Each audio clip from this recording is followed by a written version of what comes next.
So, yung kapamilya mo madamot sa'yo. Tingnan niyo yung yung baka. Oh, pinapakan na yung yero. Binibili ko yan ng 500 yung yero. Ayaw nila. Tapos ipapakapakan lang nila. Oh, sabi nila mura daw ang pagbibili ko. Kaysa masayang naman dyan, di ba? Ayan, napakapakan lang.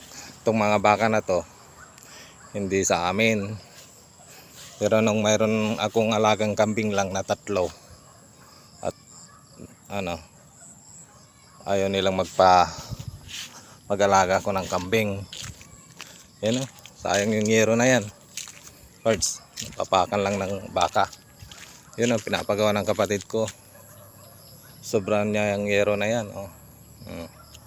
Sayang, yupi-yupi na. Ay man lang ibenta sa akin, mura daw ang pagbibili ko ng 500. Pero ang ipaapak sa baka, ipaano lang dyan, ayos lang. Basta hindi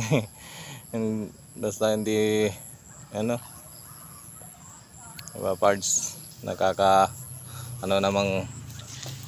nakakasakit damdamin lang, no? Ayaw nilang bilhin mo, pero ipapak nila yung hayop ng iba, paano lang. Tapos pag mag-hayop ka dito sa lugar niya, bawal, pero hayop ng mga iba pwede. Birds, mga ito, ang hayop na to hindi sa akin, hindi sa amin, pero pinagano nila,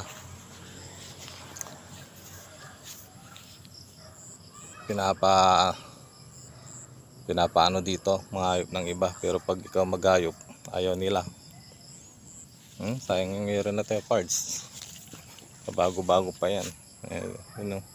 Tira lang nila doon, man lang ibenta, binibili ko na yan.